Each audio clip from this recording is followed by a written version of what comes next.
Why did Karachi sink in the rain? The rain caused a complete breakdown of urban life. Poor design and management of roads, drainage, intersections, underground sewers, and sidewalks caused unparalleled chaos and damage. Due to overspilling of drains and the absence of properly directed flow of rainwater, streets, transitways, and lanes were rendered unusable. As per the meteorological department's near accurate prediction, Karachi experienced torrential and heavy rain this year. Around 30 people died and many more were injured. The situation was compounded by Eid al Adha that was being celebrated at the same time. Scores of cattle markets were set up in different locations across the city in addition to the central outlet along the superhighway. Poor animals and their hapless keepers had to face a tough ordeal. Prices fell down sharply as animals began to fall sick due to the downpour and the filth. The mayhem exposed grave shortcomings in the planning, development, and management of a city that houses over 8% of the national population. Many factors contributed to this disappointing scenario.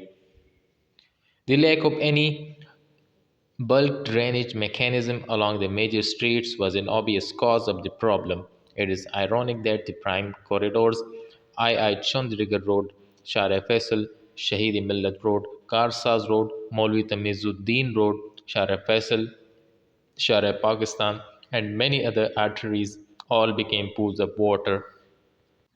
Karachi is also blessed with more than a dozen natural drains, nullas, that used to flow during rains and carried the water into the sea and creeks. A reasonable environmental balance existed thanks to the separation of sewage and rainwater. As the city expanded in a haywire manner, the stormwater drains were transformed into sewerage trunks. Even the planned neighborhoods had their primary sewerage conduits ejecting into the nullas. Over the years, land grabbers and builders recklessly constructed structures on and along the nullas. With the irregular reclamation of nullas banks, the width of the water stream decreased. This created a perpetual problem both for the unusual flow of sewage and the rainwater during monsoon. In certain cases, these constructions made the maintenance of nullas impossible. Karachi's topography has been altered without any regard to the overall form of the city, whether it's widening a road, constructing an underpass, or a settlement. Only local engineering benchmarks are taken into account. This causes disasters like the present episode and the flooding alongside the superhighway and its adjoining areas and is an example. Coordinated decision making for development and management is necessary to prevent such disasters. Decisions that stem from scientific wisdom gained through analysis and evaluation of realities give rise to better results. In Karachi's case, decisions are geared to generate political benefits, instant praise from masses due to high visibility and short term gains only.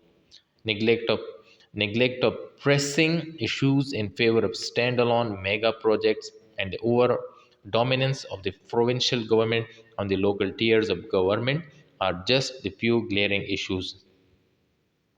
Demographic data, maps, and scientific opinions are needed for proper urban drainage and flood prevention plans. While this information is gathered and its usage is constrained due to difficulty in free access, lack of updates, and incompatibility and differences in format. In the recent past, Karachi has been intense densification in existing neighborhoods due to the street commercialization policy enforced by the erstwhile city district government since 2002. Over 40 major corridors have been declared commercial areas. The policy has enabled the plots on these streets to be converted into a high rise construction. At the same time, the ensuing pressure on water supply, electricity, sanitation, drainage, transportation, and parking space was not taken into consideration. It was criminally assumed that by earning revenue, the vices of development could be ignored. Spot commercialization is already taking place in various areas of Karachi. Multiple jurisdiction, lack of motivation to enforce the law, and the absence of political will to differentiate between short term revenue gains and sustainability are the common issues found here. Spot densification alters the rain and sewage water flow gradients. Property owners only develop their own plot level services with no consideration of the overall flow of water. In many cases, physical structures such as speed breakers obstruct the water path. A short while ago, a federal minister launched a cleaning drive for Karachi. At the onset, the cleanup of storm drains began with enormous expenditure on manpower and machinery. Some nallas were partly cleaned, and the recovered solid waste was deposited at their edges. As rain intensified, the collected waste slipped back into the drains. Solid waste is deposited into the drains as no alternative is available. With rising consumerism, solid and liquid waste has multiplied. An intelligent approach is required to manage the waste in an environmentally friendly manner. Scores of technological options are available that convert solid waste into electrical power. Since Solid Waste Management Board and municipalities shall do well to explore them.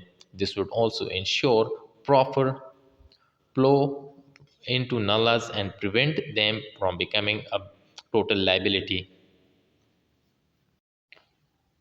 Karachi's infrastructure is not mapped or documented, and nor is the scale and directions of its low growth. Without proper documentation, effective planning is simply not possible, even if funds are available. The city's infrastructure has been laid piecemeal over time by the KMC, KPT, KWSP, various cantonment boards, and cooperative housing societies. Ad hoc changes and additions on a large scale have been made to it, which have never been mapped. In addition, infrastructure has also been developed by community organizations, MNA, MPA, and councillor funds and NGO projects. What is required to address this serious problem is the setting up of an autonomous mapping unit under the city government. The mapping unit should collect all available documentation, digitize it, identify gaps in it, and remove them through a process of surveys and their documentation. Updating of these maps should be a continuous affair. The establishment of such a unit would be a great gift to the planners, professionals, and academic institutions, NGOs, and communities of Karachi, and above all, to the UCs and towns of the city was elected representative and technical person would have easy access to information regarding their areas. The establishment of such a unit would make planning possible. The other reality is that Karachi's sewage disposes into its natural drainage system. It has to be understood that this is not by default, but has been planned as such. Official policy seeks to change this. However, this change can only happen if we dig up thousands of kilometers of sewage lines and replace them or by establishing hundreds of pumping stations. Neither of these two options is feasible in financial or physical terms, and as much as such sewage will continue to flow to the sea through the nalas of Karachi. Over time, these nalas have clogged up with silt, garbage, and encroachment. In many places, they are higher than the sewerage lines, and because of their reduced capacity, there is backwash and flooding with the minimum of rains. What is required is the desilting of the nalas, securing their width, their conversion into box trunks, and the setting up of small treatment plants where they meet the sea or the creeks of Karachi. Where this process has been adopted, no treatment plants have been set up so far, such as for the Manzoor Colony Nala, Welfare Colony Nala, and these nalas in Orangi. There has been no flooding. Many cities have developed their sewage and drainage system in this manner, and the Orangi Pilot Project Research and the Training Institute has detailed documentation of how this can be done for Karachi, along with the documentation of social and physical infrastructure in 300 Karachi Kachi Abadis. The third reality is that there are no drains along the curbs of even major roads in Karachi. Rainwater flows through the roads to the nearest nala. This is how it is going to remain for the foreseeable future. Because of this, roads are washed away and areas where there are depressions in them get filled up with water. It is therefore necessary for us to design our roads to take the pressure of flowing water adversely affecting traffic flow.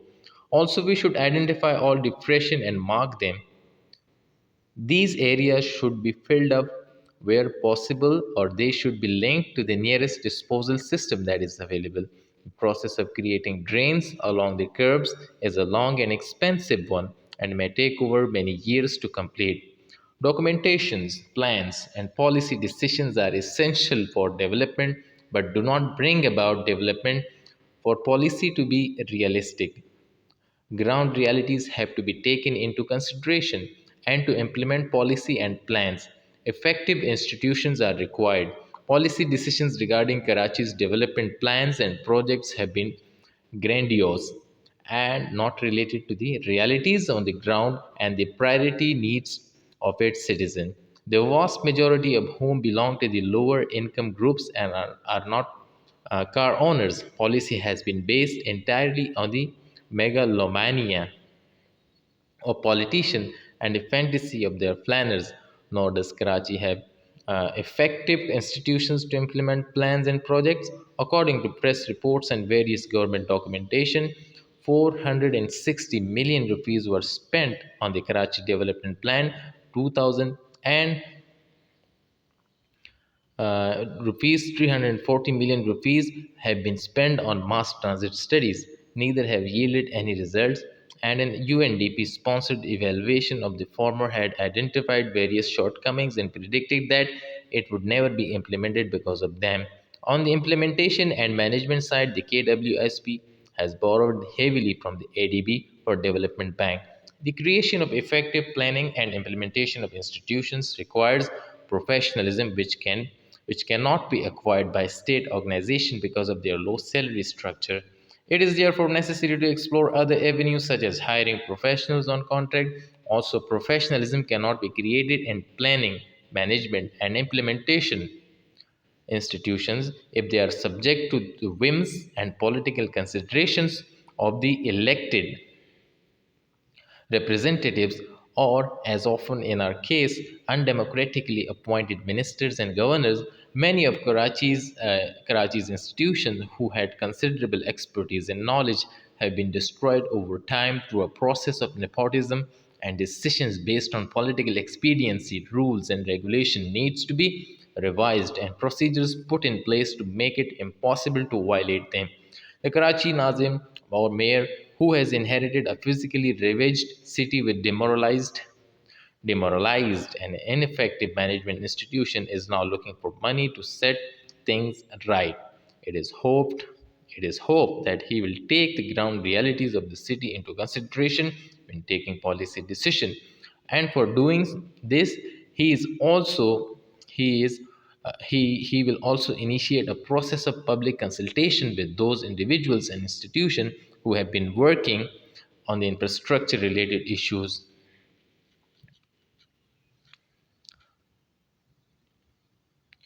As predicted in various newspaper articles, research monographs by Karachi academics and professionals and NGO researchers and activists, the monsoon have devastated the city, especially the city of Karachi.